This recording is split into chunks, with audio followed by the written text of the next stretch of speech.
Dieu ne travaille pas avec les incrédules. Attendez, je vais vous dire sur mon témoignage. Moi, je suis né dans une famille chrétienne. J'aimais tant ma religion. Vraiment beaucoup. Et je me suis marié dans cette religion.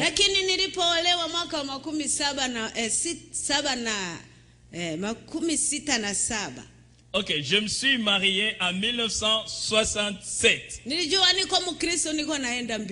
Et je croyais vraiment que je suis chrétienne et je vais au ciel. Et chaque jour, je me réveillais et j'allais à l'église. Et je me promenais chaque jour avec mon chapelet et vraiment j'étais pleine de moi-même.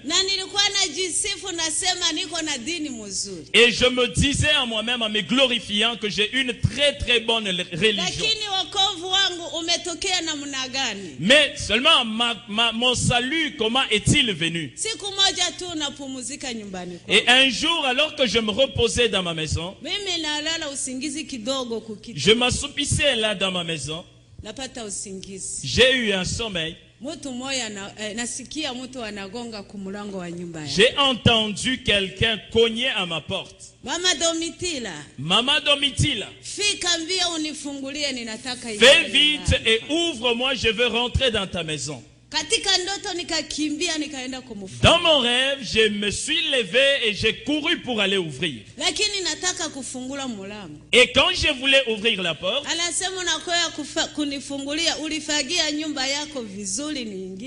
il m'a dit ceci: tu viens m'ouvrir, est-ce que tu as préalablement nettoyé ta maison pour que j'y entre? Et je me suis retourné pour regarder dans ma maison. Et il y avait beaucoup de saleté dans ma maison. Il n'y avait même pas un endroit où je pouvais m'asseoir. Alors je lui ai dit, bien-aimé, je ne peux pas te mentir, ma maison est très sale. Et il m'a dit, comme ta maison est très sale, je ne peux pas y entrer. Et je rentre. Mais seulement j'avais quelque chose à te dire. Va chercher la Bible. Tu vas lire dans 1 Pierre 4 de 3 jusqu'au 7. Et cet homme est parti. 1 Pierre 4, 3e verset jusqu'au 7e. Et il est parti. Et j'ai sursauté. Je cherchais pour voir la personne, il n'y avait personne.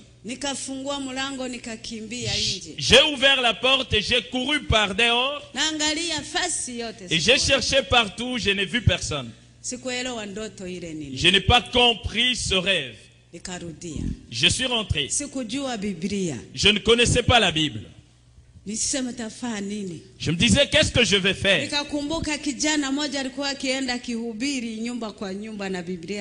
Je me rappelais d'un garçon qui allait prêcher de maison en maison avec sa Bible. Comme je me suis rappelé que cet homme avait la Bible, je suis allé vers le garçon.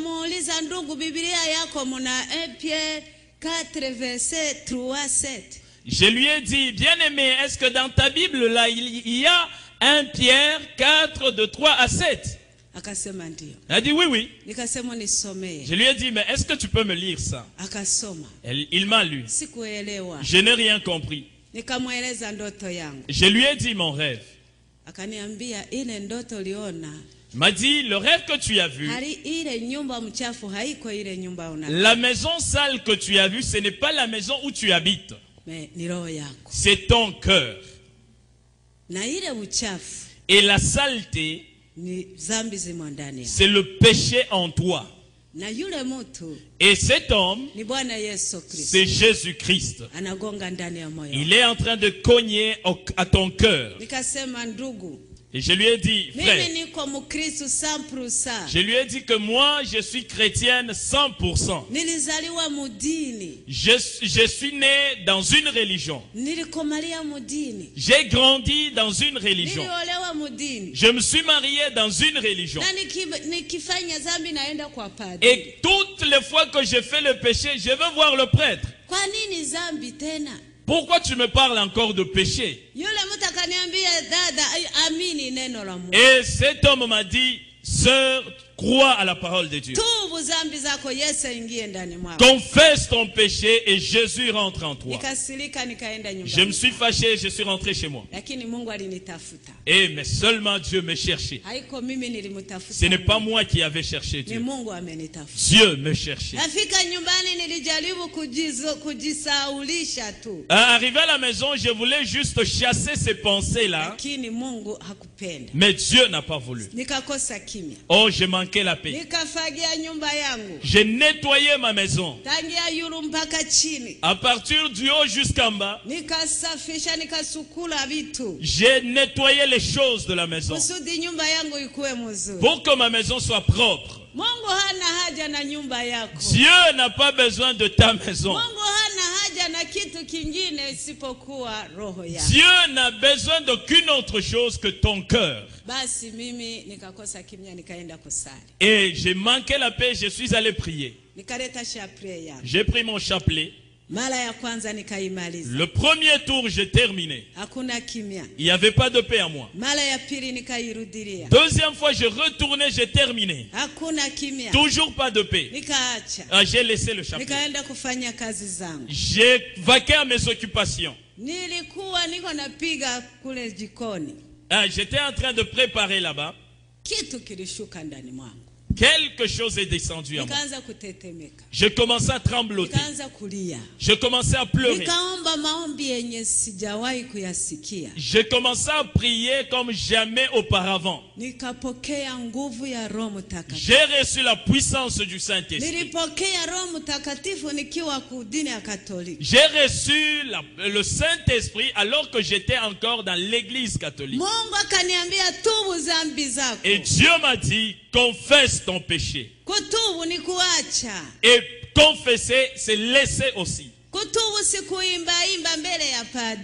Ok, confesser, ce n'est pas aller chanter devant le prêtre ce péché. C'est confesser et abandonner. Tu t'appelles créature de Dieu. Certes, tu es créature de Dieu. Mais seulement tu n'es pas enfant de Dieu. Parce que l'enfant de Dieu fait la volonté de son Père. Mais seulement toi, ce que tu fais, ce n'est pas un enfant de Dieu. Je suis sorti et je courais en pleurant pour chercher un pasteur. Parce que le prêtre n'était pas là.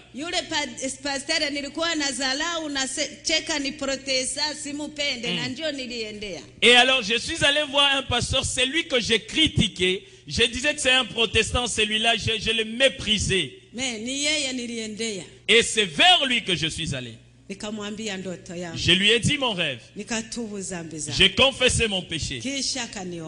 Et après, il a prié pour moi. Et je suis rentré avec joie dans mon cœur. Je suis resté dans la mouvance du Saint-Esprit. Et mon mari est toujours catholique à l'église catholique.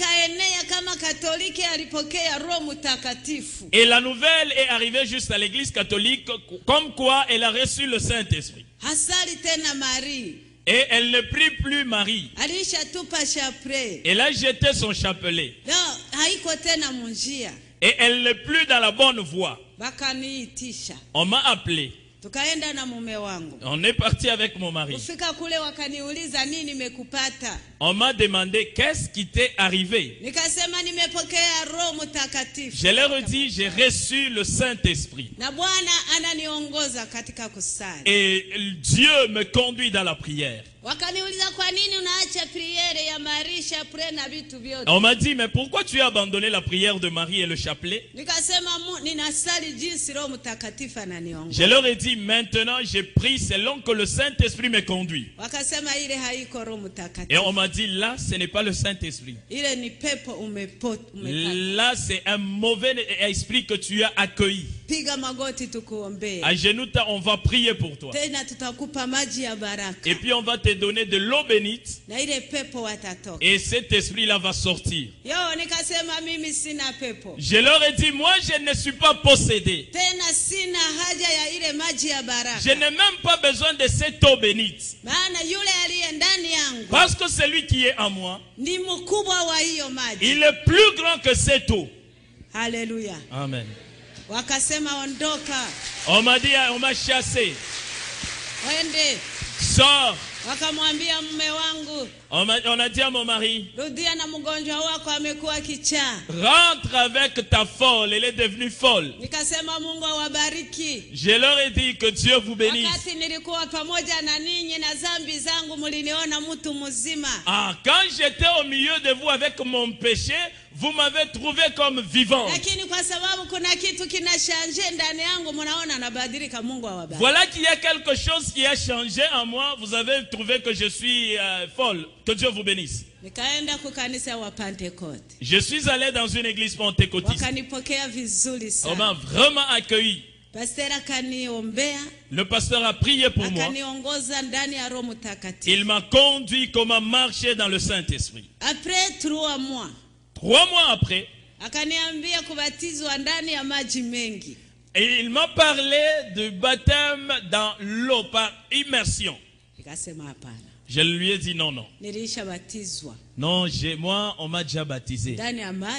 Dans l'eau, en esprit.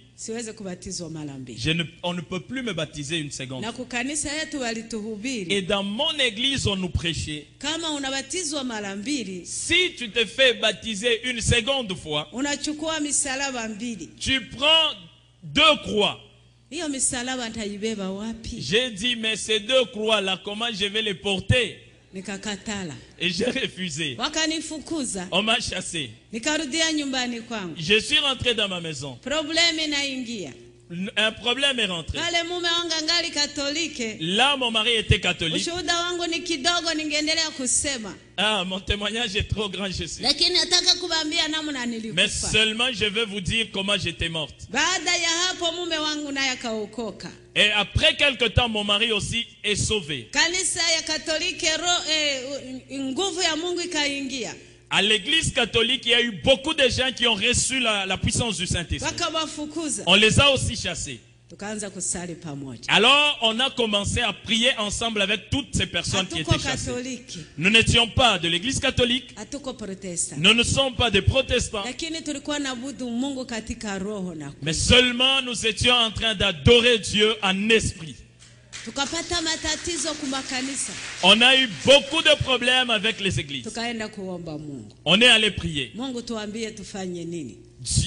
demandait à Dieu, dis-nous ce que nous devons faire. Alors on demandait à Dieu, Seigneur, est-ce que ce qu'on a reçu, c'est réellement un esprit qui vient de toi? Mais pourquoi on a beaucoup de problèmes à cause de ça? Dis-nous si ce n'est pas le Saint-Esprit pour qu'on rentre à l'église catholique. Ou bien si être baptisé pour une seconde fois, ce n'est pas un péché, pour qu'on aille. On est allé prier. Nous étions nombreux. Une semaine durant. Dieu ne nous a rien dit. On ne mangeait rien et on ne buvait pas. Et nous avons perduré là-bas. Il y a d'autres personnes qui sont fatiguées qui sont rentrées. Et nous sommes restés à 12. Et il y avait 7 hommes. 8 hommes plutôt. Et 4 femmes. Et nous sommes allés en brousse. Nous nous sommes dit on ne va pas manger. Nous n'allons pas boire. Et nous n'allons pas rentrer à la maison. Jusqu'à ce que Dieu nous dira ce que nous devons faire. Nous sommes partis. Le premier jour, le deuxième jour, le troisième jour, nous étions en prière. Moi, je n'étais pas malade. Là, on était à genoux.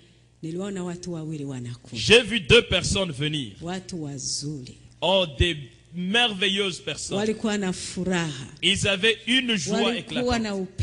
Ils avaient un amour qui pouvait les sentir. Ils étaient très beaux. Ils n'étaient pas des blancs. Ils n'étaient pas des noirs. Ils avaient un visage exceptionnel. Ils sont venus là où j'étais à genoux.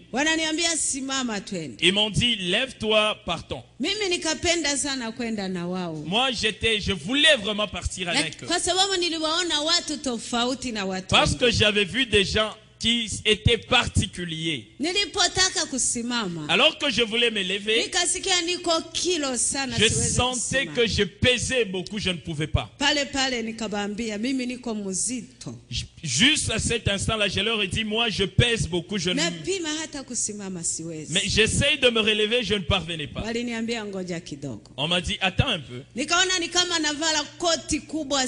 J'ai vu comme si j'étais habillé d'un manteau lourd.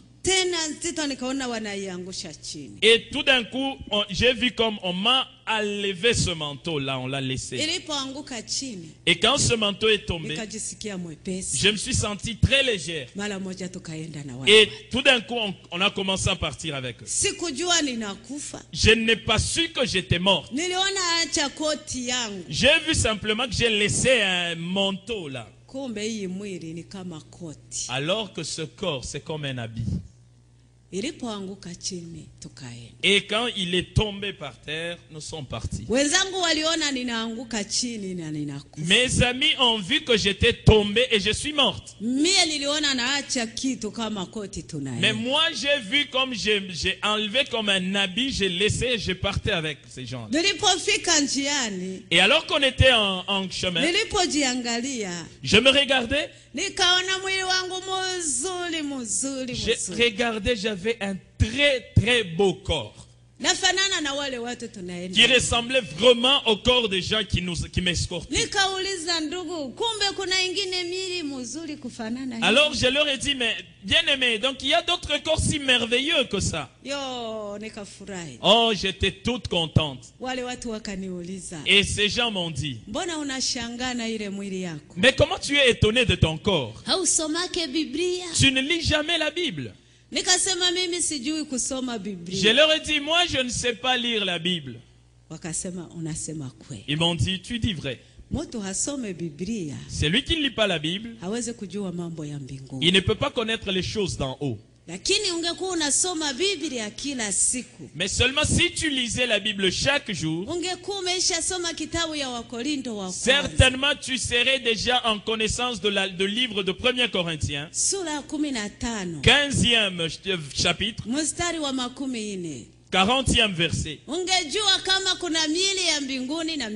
Tu saurais déjà qu'il y a un corps glorieux céleste et un corps terrestre. J'aimerais que tu lises toi-même ta Bible parce qu'on n'a pas assez de temps. Et j'ai vu qu'on est parti. La première chose qui m'avait émerveillé, c'était mon corps, comment il était transformé.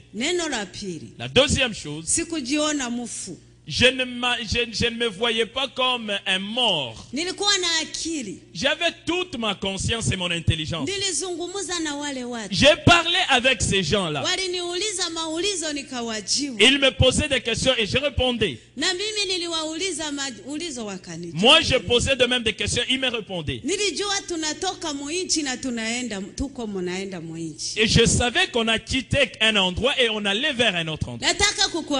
J'aimerais te dire, si tu es chrétien, vraiment chrétien, ne crains pas la mort. La mort, ce n'est pas comme la mort, c'est juste un changement. C'est juste laisser ce corps et habiller le corps de gloire. Amen. Amen. Et après cette vie, il y a une très belle vie. Amen. Pour recevoir cette vie, il faut agir sur cette terre. C'est commencer ici. Et j'ai vu comment amener. Oh, on m'a amené dans un pays. Oh, c'était très très beau pays. Oh, je ne sais pas comment te l'expliquer. Quand j'ai regardé, j'étais toute étonnée.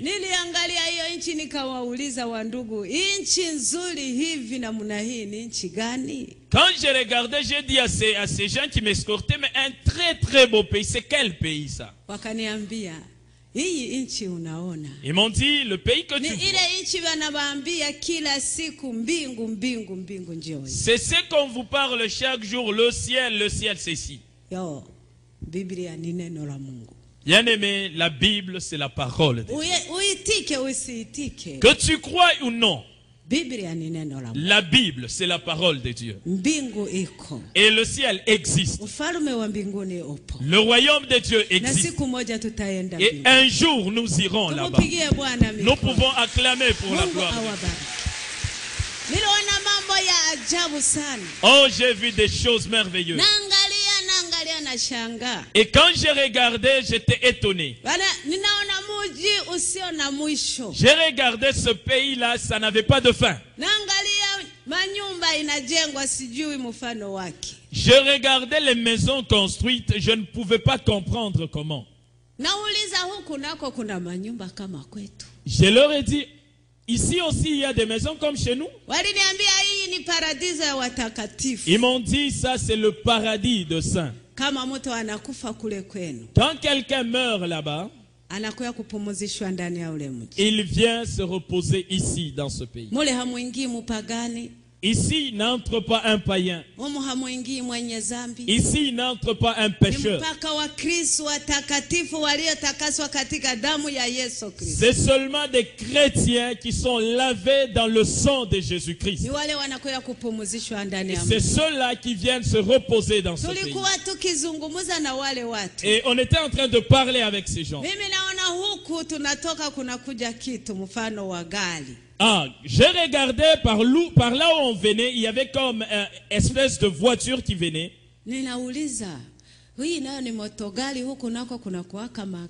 J'ai regardé, j'ai posé la question, j'ai dit, ah mon Dieu, ici aussi il y a une voiture. On m'a dit, non, ça ce n'est pas une voiture. Ça c'est le char. C'est le char qui avait pris Élie, qui avait pris Enoch. C'est ce char qui va prendre les gens de Dieu, les hommes de Dieu qui meurent là sur la terre. Seulement ça ne prend pas des païens. Ça ne peut pas amener ici un pécheur. C'est seulement un chrétien saint. Je leur ai dit, moi aussi je suis chrétien. On m'a déjà baptisé. J'ai dit, mais pourquoi vous ne m'avez pas amené ici avec ce char là? On m'a dit, toi tu ne peux pas, on ne peut pas t'amener ici avec ce char. Parce que toi, tu dois rentrer là chez vous. Parce que ça ne peut pas amener ici un homme comme toi. Seulement quand tu deviendras sainte devant Dieu. Et là, on était en train de parler. Et ce char est rentré dans ce pays. Oh, j'ai écouté, on chantait. Oh, on était en train de faire des youyou. Oh, il y avait des instruments, je ne sais pas de quel genre. J'avais une très grande joie dans mon cœur. Je voulais voir ces gens-là qui chantaient et qui jouaient aux instruments. Mais seulement on n'a pas voulu que j'y entre. On m'a arrêté juste à l'entrée. Et j'ai vu que de là venait un homme, un grand, un géant. Et il était vraiment brillant. Alors j'essayais de le regarder. Je ne pouvais pas voir son visage parce que ça brillait fortement. Et il est venu devant moi. Il m'a dit, vous avez vraiment bien prié. Il m'a dit, mais comment vous savez très bien prier comme ceci? Mais seulement vous ne voulez pas le faire ainsi chaque jour.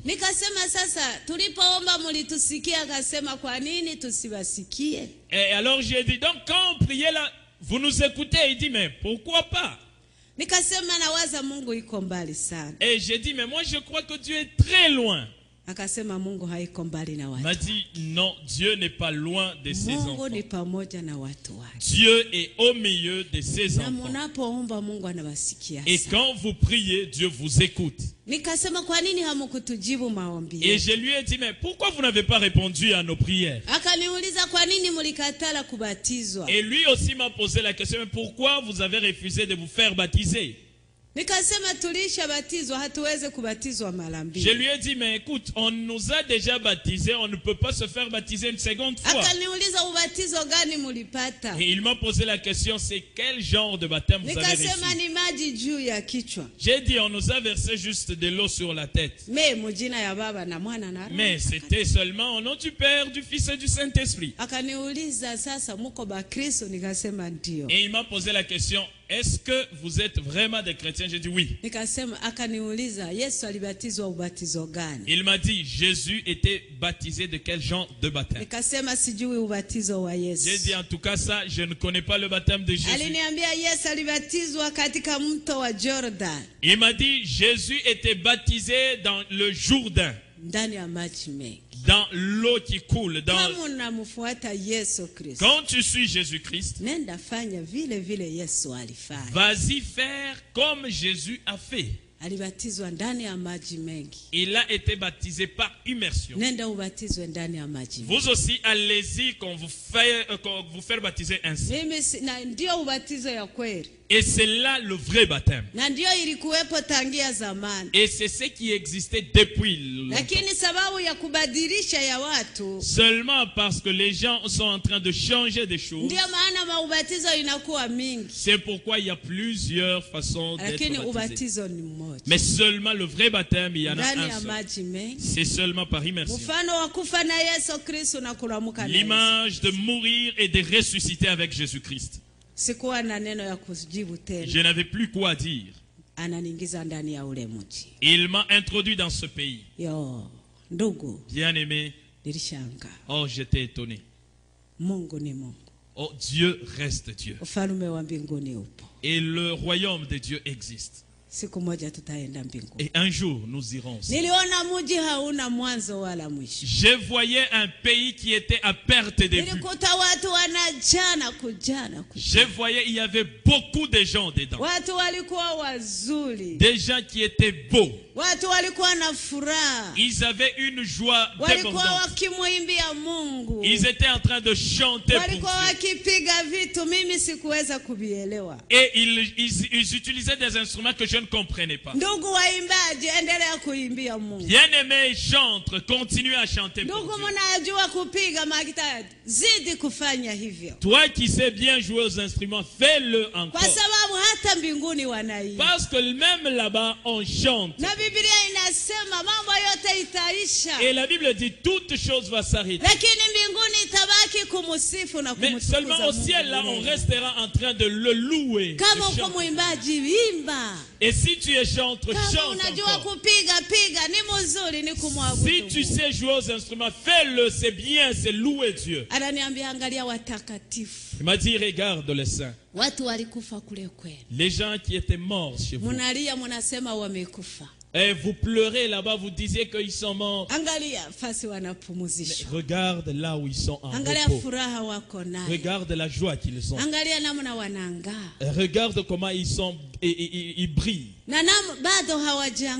Et il m'a dit, D'ailleurs, jusque-là, ils n'ont pas encore connu le grand éclat. Ils n'ont pas encore connu la grande joie. Parce qu'ils n'ont pas encore vu le Seigneur Jésus.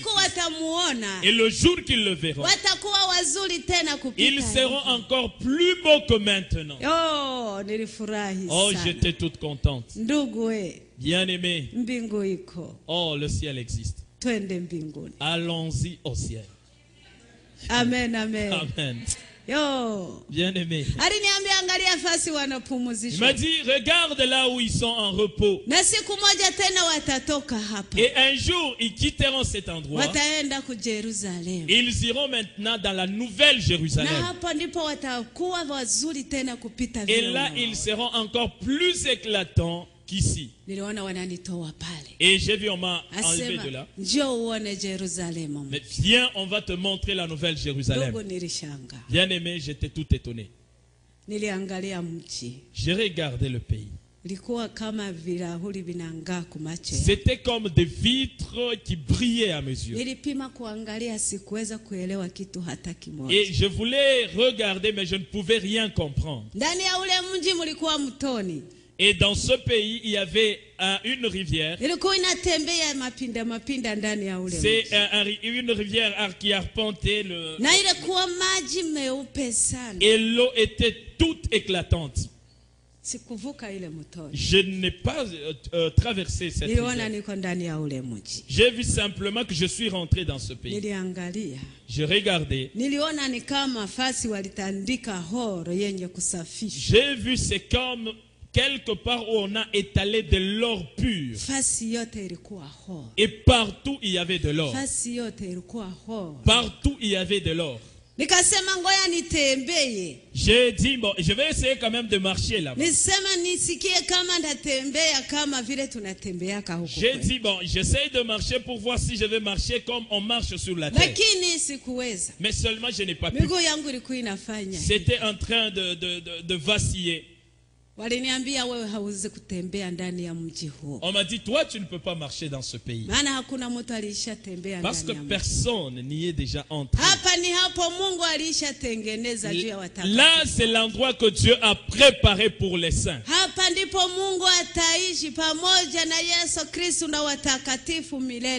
C'est ici l'endroit où Dieu vivra avec Jésus-Christ, avec tous les saints. Et il y aura une joie sans fin. Amen. Alléluia. Amen. Et on nous a déjà préparé un bon endroit. La Bible, c'est la parole de Dieu. Un jour, tu verras ça.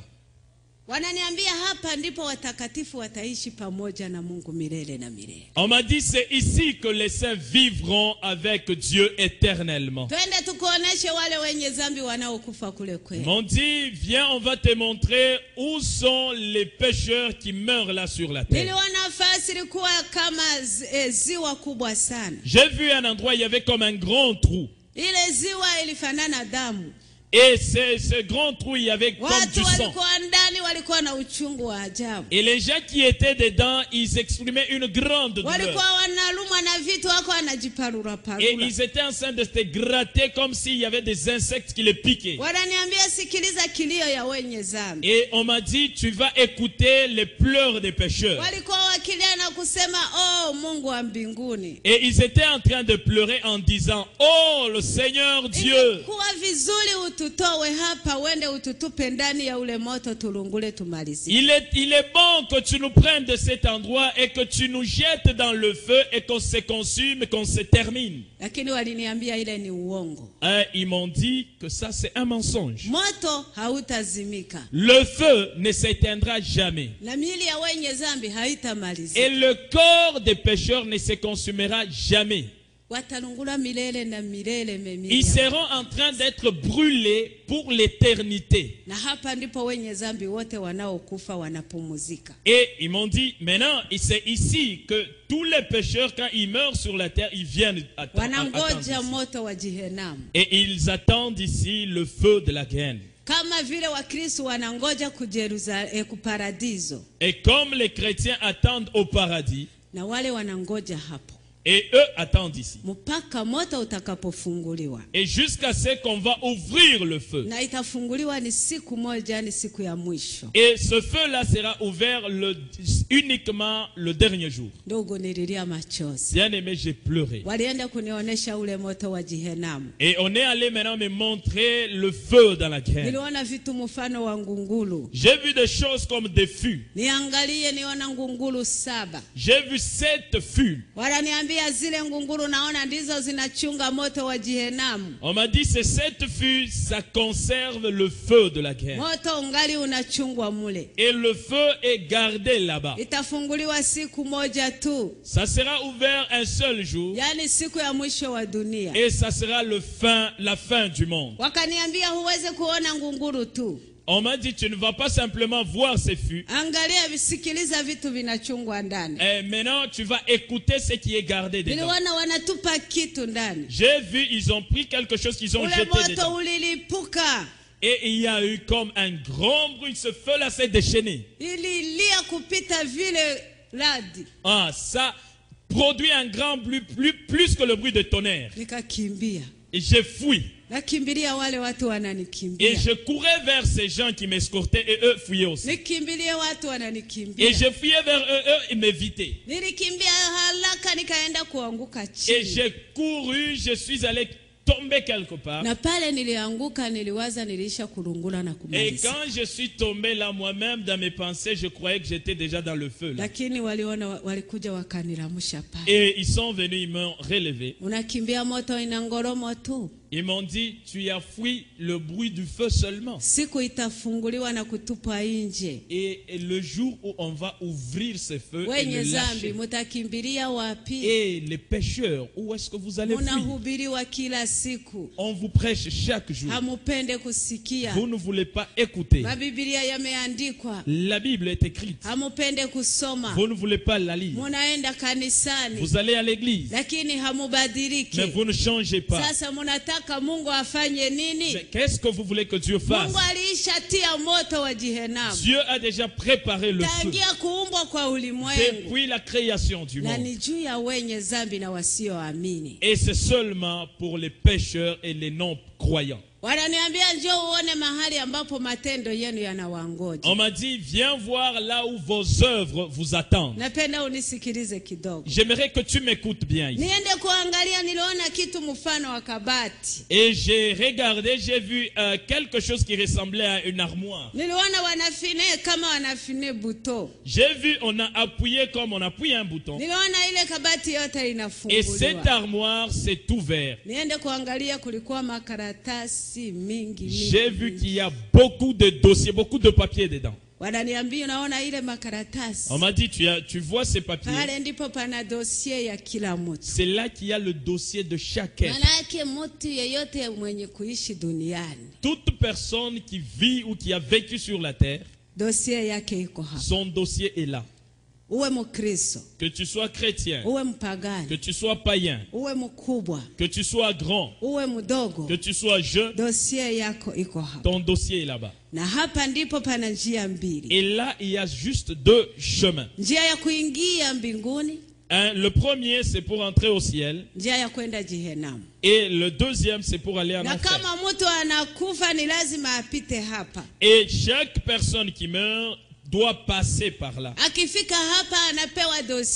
Quand il arrive par là, il prend son dossier. Et quand tu termines de lire ton dossier, tes œuvres vont te montrer la voie que tu dois prendre. Si tu es saint, ta voie est là. Et tes œuvres vont te montrer. Et si tu es païen, tes œuvres aussi te montreront ta voie. Avant que Dieu ne te juge, tu seras jugé par tes œuvres. Si tu ne sais pas lire, c'est là que tu apprendras à lire. Si tu étais aveugle, né aveugle, c'est là que tu vas voir et tu vas lire.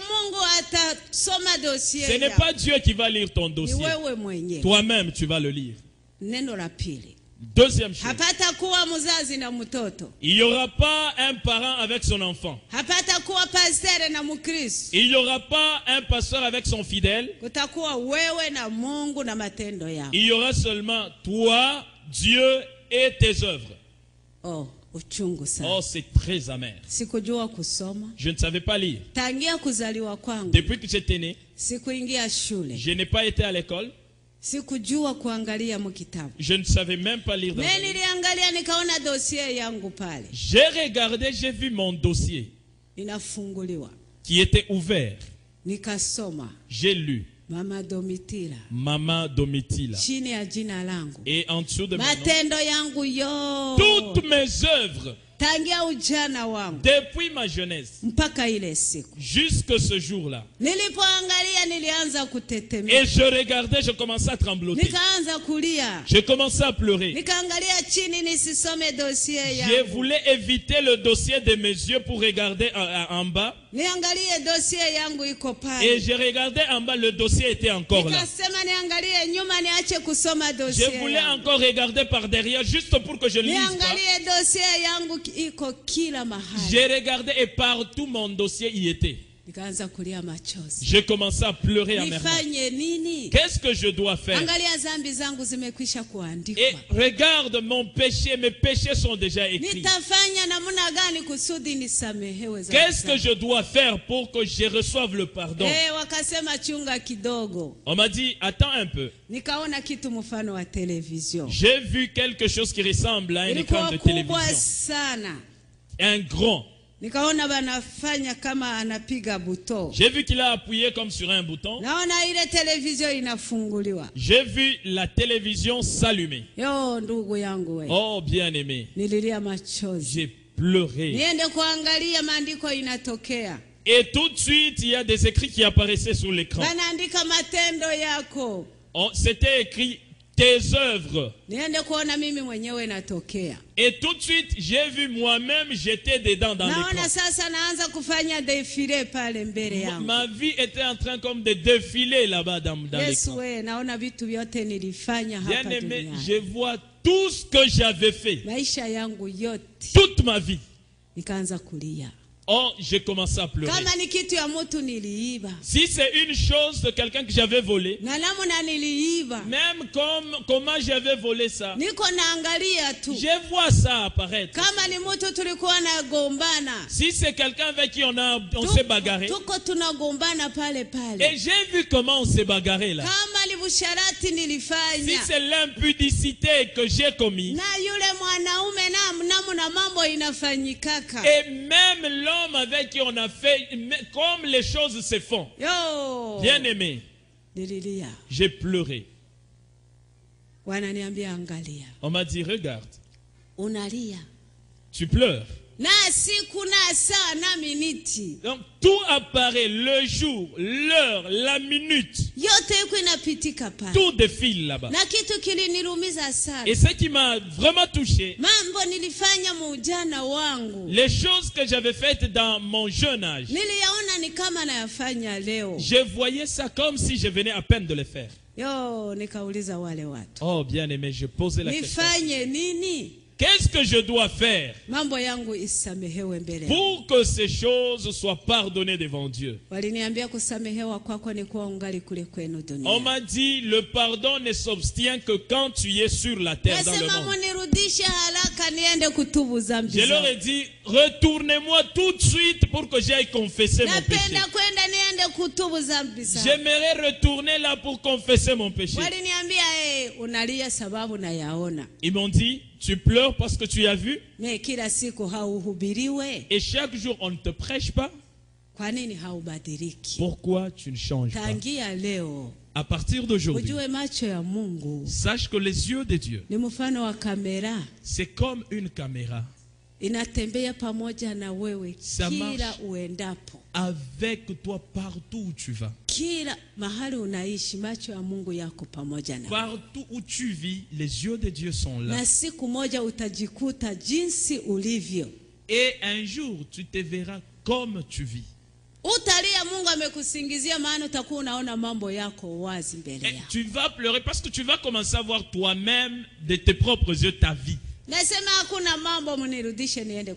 leur ai dit, bon, écoutez, il n'y a pas de problème, retournez-moi pour que j'aille demander pardon. Et l'amertume, c'était que je rentre. Et j'ai vu, on m'a sorti de cette enfant. On m'a montré beaucoup de choses. Mon temps est presque fini. On m'a montré des enfants qui sont morts sur la terre. Des enfants qui sont morts parce que des femmes ont avorté. Bien aimé, les mamans qui avortent. Sachez que c'est un péché devant Dieu.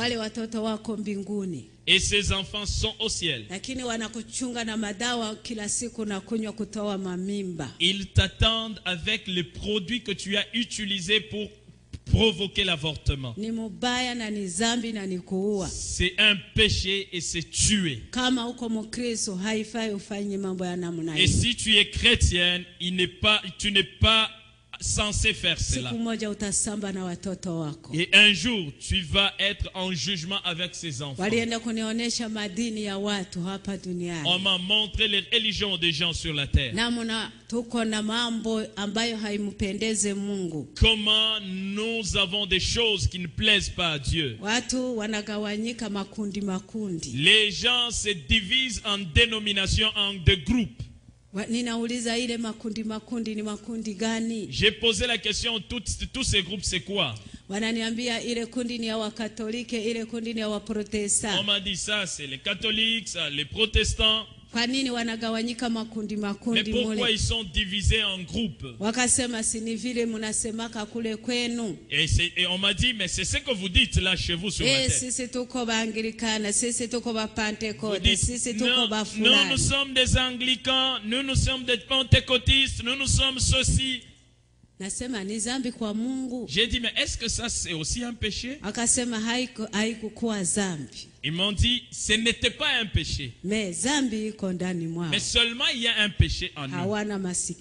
Ils n'ont pas l'entente. Ils n'ont pas l'amour. Ils aiment plus leur dénomination. Et ceux-ci aiment aussi leur dénomination. Et ça ne plaît pas à Dieu. Parce que s'il n'y a pas l'amour, il n'y a pas aller au ciel. Il faut qu'on soit unis. Il faut qu'on ait l'entente. Et qu'il y ait l'amour. Les catholiques avaient leurs affaires. Ils avaient beaucoup de choses, je n'ai pas le temps de vous en parler. Seulement ils avaient beaucoup de fardeaux qui pesaient. Ils étaient en train de dormir dans la maison de Dieu comme des cadavres. Et j'ai posé la question, c'est quoi ça? On m'a dit, ceux-là, ce sont des ivrognes et des gens qui fument la cigarette. Je leur ai dit, mais ça aussi c'est un péché devant Dieu.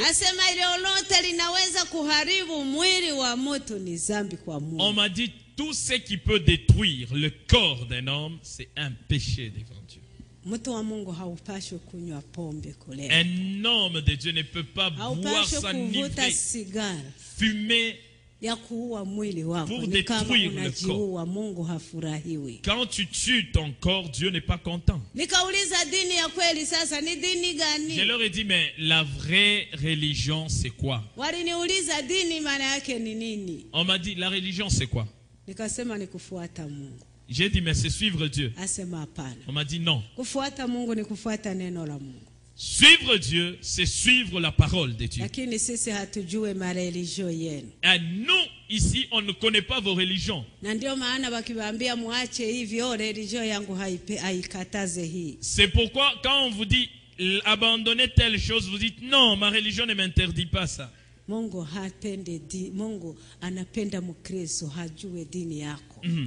Dieu aime le chrétien, mais Dieu ne connaît pas ta religion.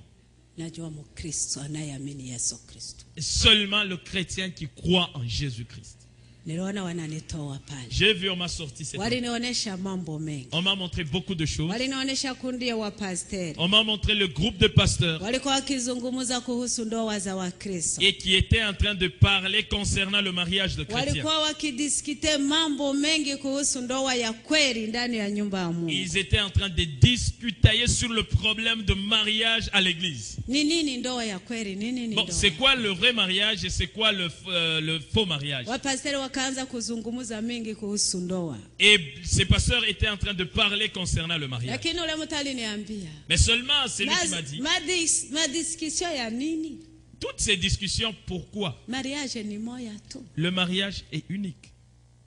Mais pourquoi toutes ces discussions? Dieu a créé l'homme et la femme. Ile mambo ya divorce ya mambo mingi ya kujiuliza ni mariage ya mzuri mariage ni ya nini? Ces affaires là de divorce, se poser des questions, le vrai mariage c'est quoi?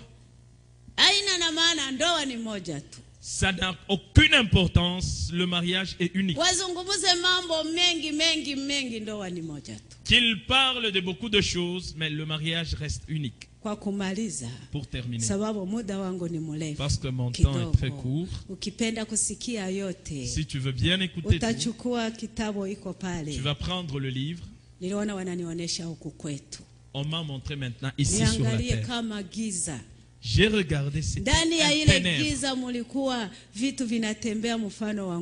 J'ai regardé dans ces ténèbres, il y avait des choses qui se promenaient comme des porcs.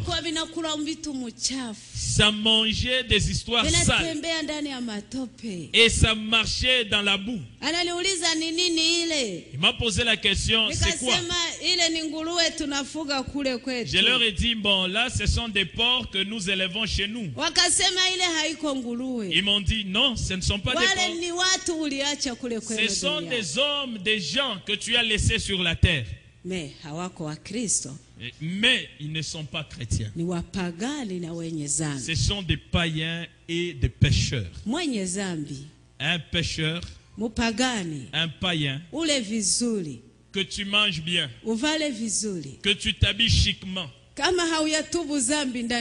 tu n'as pas confessé ton péché devant Dieu, c'est comme un porc qui est en train de te souiller dans la saleté. Devant Dieu, un pécheur n'est pas respectable. Un païen, son nom n'est même pas connu au ciel. Que tu sois riche comme n'importe qui, si tu n'as pas Jésus, oh, c'est vraiment dommage pour toi. J'ai vu, on m'a montré quelque chose. Il y avait comme la peau d'un bœuf qui était jeté là. On m'a dit, c'est quoi ça? J'ai dit, mais là, c'est la peau d'une vache qu'on a jetée. On m'a dit, non, ce n'est pas la peau d'une vache. Voilà, c'est ton corps qui est étalé. À partir d'aujourd'hui, sache que ton corps, c'est la poussière et ça va retourner à la poussière. C'est la poussière, ça va retourner à la poussière. Il est très important que tu puisses réjouir ton âme, ton cœur. Et au lieu de réjouir seulement ton corps.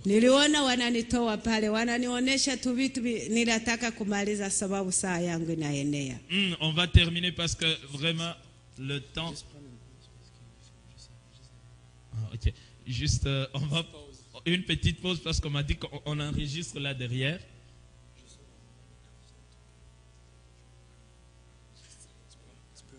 Dis-lui qu'elle peut reprendre où est-ce qu'elle était.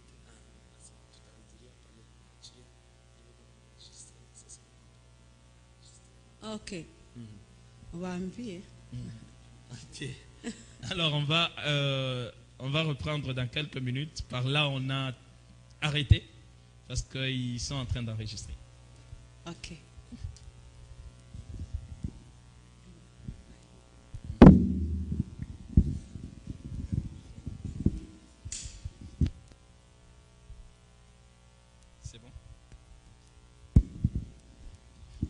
Amen. Amen. Msiogope namaliza. Ah, ne craignez pas, j'ai terminé. Msiogope, saa zingine saa yenu imeenea. Peut-être votre temps c'est déjà. Sasa ni pale mimi nikaona bananionyesha mwile giza mulikuwa matala kidogo kidogo sawa vile unaona hapa. Quand j'ai regardé dans ces ténèbres qui étaient au fait la terre, j'ai vu qu'il y avait des petites lumières qui brillaient.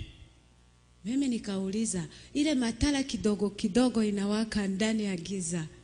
J'ai posé la question. Alors ces petites lumières là qui brillent dans ces ténèbres, c'est quoi? Wananiambia ile unaona matala kidogo kidogo yanaangaza ndani ya giza ni Wakristo wanaishi duniani. Ils m'ont dit, les petites lumières que tu vois dans ces ténèbres, ce sont les chrétiens qui vivent dans le monde. Amen.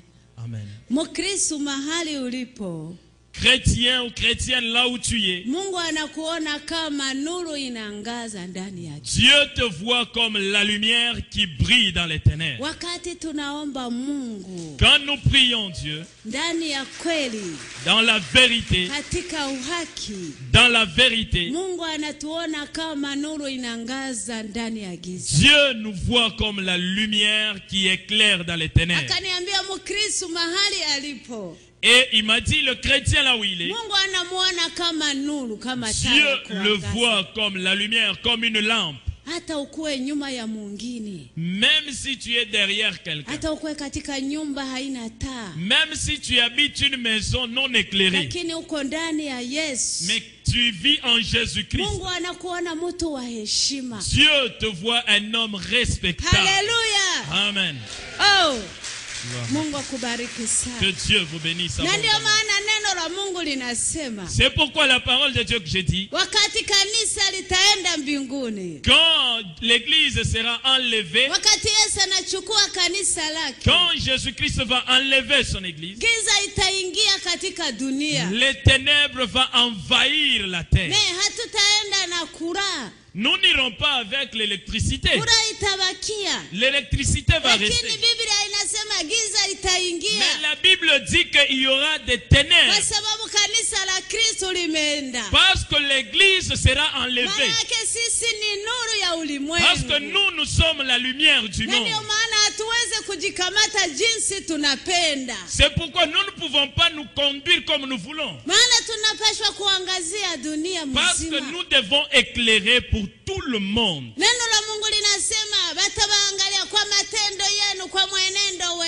Dieu, et la parole de Dieu dit, on va vous observer par votre vie, votre comportement. C'est pourquoi nous ne pouvons pas nous mélanger aux païens. C'est pourquoi nous ne pouvons pas suivre comment les païens marchent. Ce sont eux qui vont venir vers nous pour voir comment nous marchons. Ce n'est pas nous qui vont aller prendre comment vivre chez eux. Nous ne pouvons pas nous mélanger avec la vie du monde. Parce que nous sommes des personnes merveilleuses.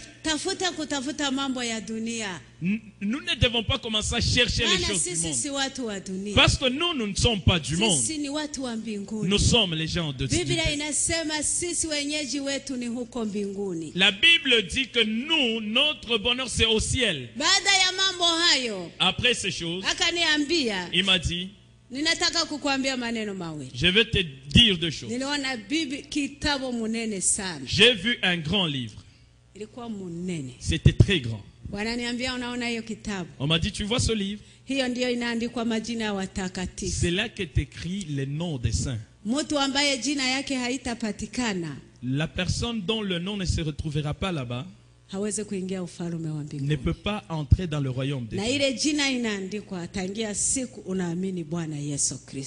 Et le nom rentre là-bas le jour que tu crois au Seigneur Jésus. Si ton nom n'est pas là, tu ne peux pas rentrer dans le royaume de Dieu. La Bible, c'est la parole de Dieu. On m'a montré beaucoup de choses. Je ne peux pas continuer. Mais la personne grande, et m'a dit, je te dis aujourd'hui comme tu vas rentrer. Wende uambie batu. Va dire aux gens.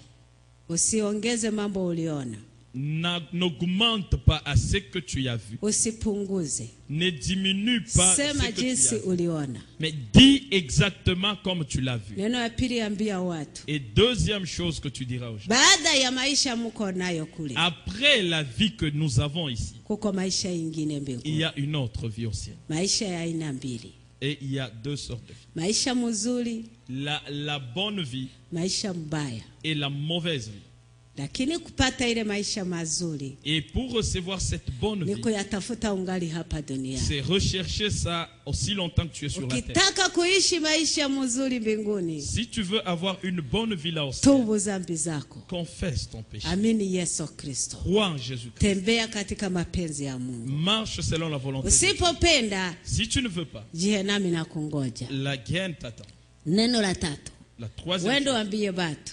Va dire aux gens. Kama unataka kuomba Mungu. Si tu veux prier Dieu. Usiombe chapelet. Ne prie pas le chapelet. Usiombe mjina ya mtu mwingine. Ne prie pas au nom de quelqu'un d'autre. Awe mtakatifu mbinguni. Que ça soit un saint au ciel. Usiombe mjina ya mtu fulani. Ne prie pas au nom de quelqu'un. Neno la tatu. La troisième chose. Usipige magoti yako mbele ya sanamu. Ne t'agenouille pas devant les idoles, devant des représentations. Kama unataka kuomba Mungu. Quand tu veux prier, omba Mungu Baba katika jina la Yesu. Demande à Dieu au nom de Jésus. Kama Yesu hakuna. Si Jésus n'y est pas, hakuna kitu. Il n'y a rien. Uwe na vyote. Que tu aies tout. Mais kama Yesu haiko katika maisha yako. Si Jésus n'est pas dans ta vie. Maisha yako ni ya kipovre. Oh, ta vie c'est la vie des pauvres. Nikauliza mtu ule. J'ai posé la question. Munene mrefu. Celui qui était grand, j'ai nikamuuliza wewe ni nani? Je lui ai dit mais toi c'est qui? Akaniuliza kwa nini unataka kunijua? Il m'a dit mais pourquoi tu veux me connaître? Nikasema nataka kujua Mungu yuko wapi. Je lui ai dit mais je veux connaître où est Dieu. Maana nina neno ya kumuuliza. Parce que j'ai quelque chose à lui dire. Akasema sema Mungu atakusikia. Il m'a dit mais parle seulement, Dieu va t'écouter. Nikasema mulisema hapa ni mbinguni. J'ai dit mais vous avez dit qu'ici c'est le ciel. Nataka kuona Mungu nimwambie neno moja. Je veux absolument voir Dieu et que je lui dise quelque chose. Akasema sema Mungu atakusikia. Lui m'a dit non, parle, Dieu va t'écouter. Nikasema nataka J'ai dit non, il faut que je le voie. Ule mtu aliniambia. Cet homme m'a dit. Biblia inasema. La Bible dit. Kama mtu ameniona mimi. Quand quelqu'un me voit, amemwona baba yangu. Il voit le Père. Hallelujah. Amen. Hallelujah. Amen. Oh, nikasema wewe ni Yesu Kristo mwana wa Mungu. J'ai dit donc toi c'est Jésus-Christ le fils de Dieu. Nikaanza kuomba. J'ai commencé à prier. Nikasema nina neno moja tu. Je lui ai dit j'ai juste quelque chose à demander. Mimi sina mtoto. Je n'ai pas d'enfant. Lakini naomba Mungu anipatie mtoto. Que Dieu me donne un enfant. Akaniuliza hiyo tu, nikasema hiyo. Il m'a dit mais c'est juste ça, j'ai dit oui, juste ça. Na ndio ilikuwa napenda nione Mungu nimwambie. Et c'est ce que je voulais voir Dieu pour le lui dire. Maana sikuwa na mtoto. Parce que je n'avais pas d'enfant. Akasema okay. Il m'a dit OK.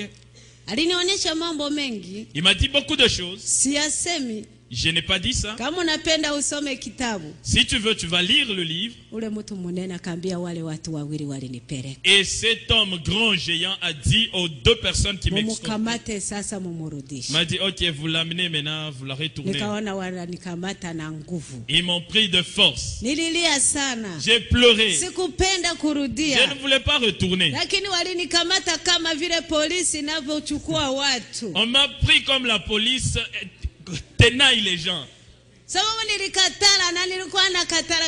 Parce que j'ai refusé, je ne voulais pas retourner. Ils m'ont pris de force. On m'a retourné. Jusque là où j'avais laissé mon manteau. C'était là étalé. Je ne voulais même pas regarder ça. Je voyais ça très laid.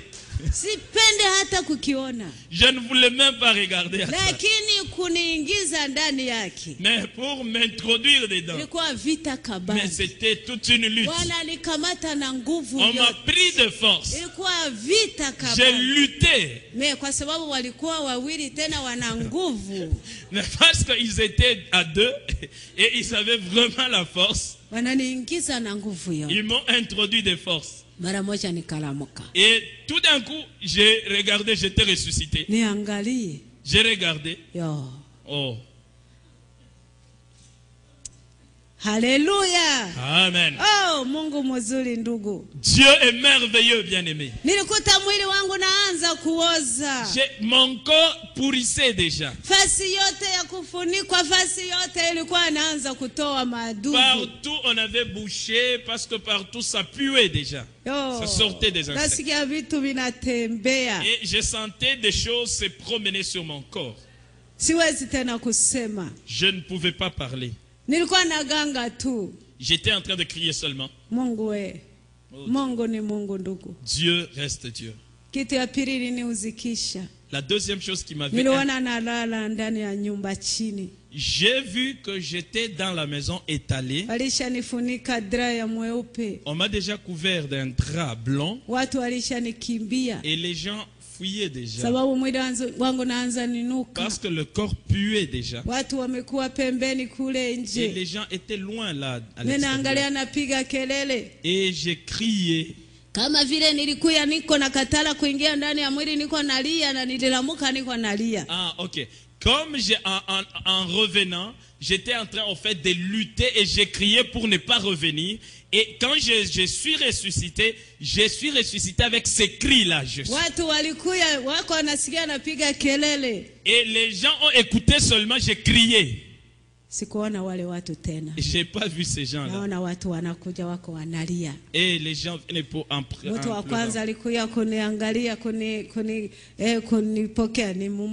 La première personne qui est venue et qui m'a accueilli, c'était mon mari.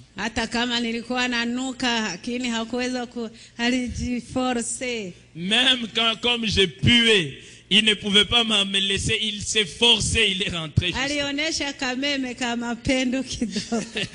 Il a montré vraiment un amour. Amen. Et je suis ressuscité. C'était un grand. Et j'ai dit, mais c'est quoi? On m'a dit, mais tu étais morte 4 jours durant. Je leur ai dit, mais pourquoi vous ne m'avez pas enterré? On était en train de prier. Oh, j'étais morte quand on était en brousse. On m'a sorti de là.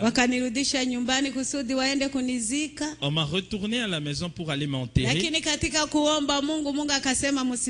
Et pendant qu'il priait, Dieu a dit, ne l'enterrez pas. Laissez-le là. Je l'ai prise. Je vais la retourner. Et c'est pourquoi on ne m'a pas enterré. Oh, quand je me suis levé, c'était une grande lutte. Et toutes les 12 personnes avec qui on était en prière, on voulait les tuer. Oh, parce que vous avez tué quelqu'un en brousse là où vous étiez supposé aller prier et vous ne voulez pas l'enterrer. Et il commence à puer même. Et c'était une lutte. Et Dieu m'a retourné. Dieu connaît toutes choses qui se passent sur la terre. Et je suis resté 3 semaines. Et mon corps s'est reconstitué. J'ai pris la force. Je n'étais pas allé à l'hôpital. La chose que j'ai faite, j'ai confessé mon péché. C'était une grande réunion. Il y avait des gens qui venaient de partout. Et j'ai témoigné là. Et avant de témoigner, j'ai demandé la Bible. J'ai dit, j'ai lu mon dossier au ciel. Donnez-moi la Bible. Parce que quand j'étais allé, j'ai lu. On m'a donné la Bible. Ah, les mêmes choses que j'avais lues là, c'est la même. J'ai commencé à lire. Les gens étaient étonnés. J'ai dit, donnez-moi un autre. On m'a donné un autre livre. Les gens tremblotaient. Parce qu'ils me connaissaient. Je n'ai jamais été à l'école même un seul jour. Et les gens étaient étonnés. Je leur ai dit, les choses que j'ai vues là-bas, je vais les dire. Et j'ai commencé à témoigner. Les choses que j'ai vues là-bas. Et je leur ai dit, allez-y, vous allez me baptiser par immersion. Parce que Dieu m'a dit de me faire baptiser par immersion. Je ne me suis pas fait baptiser seul. Ah, on nous a baptisé près de 100 personnes. Parce que beaucoup de pasteurs étaient là pour baptiser. Oh, beaucoup de gens ont cru. Beaucoup de gens ont confessé. Beaucoup de gens ont accepté le baptême par immersion. À partir de ce jour, je suis devenu une chrétienne. Une chrétienne qui va au ciel. Je ne suis pas une chrétienne d'une religion quelconque. Parce qu'au ciel, on ne m'a pas dit la vraie religion. On m'a dit le chrétien qui marche avec Jésus-Christ. Et je leur ai dit, j'irai au ciel. Pourquoi? Parce que j'ai vu avec mes yeux. J'ai marché avec mes pieds.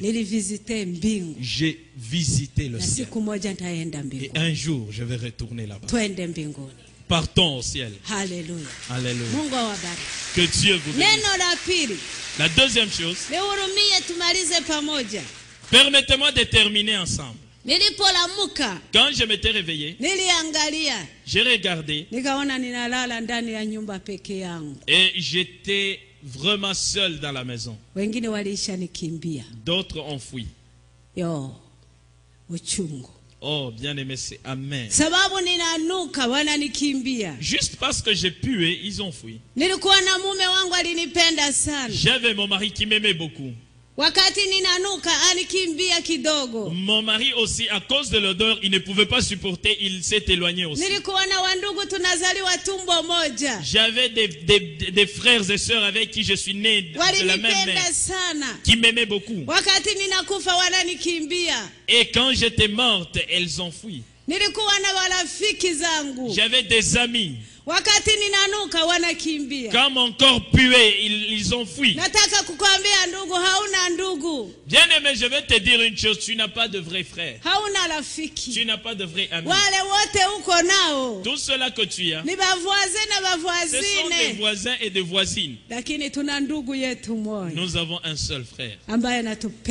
C'est lui qui nous aime tant. Même si tu pues, il ne peut pas t'abandonner.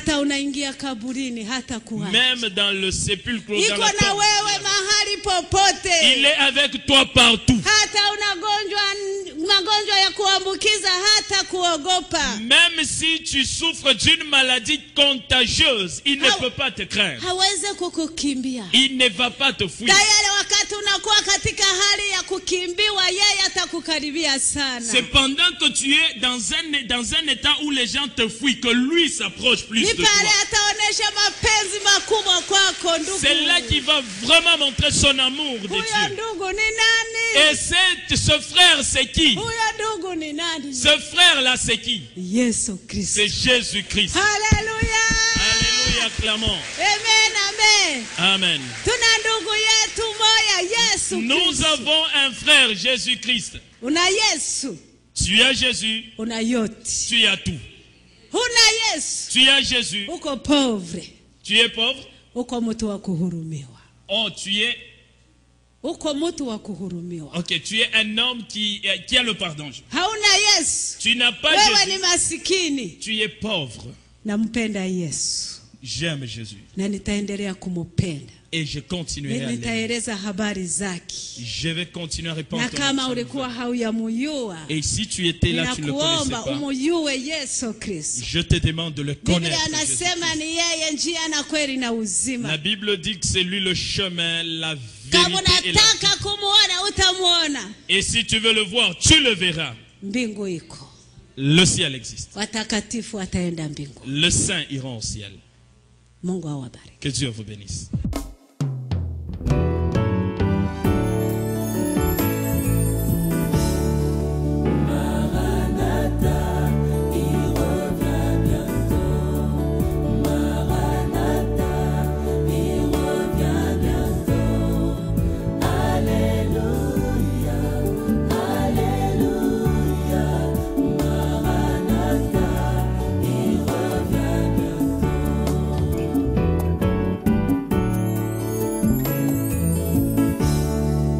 Jésus a dit, je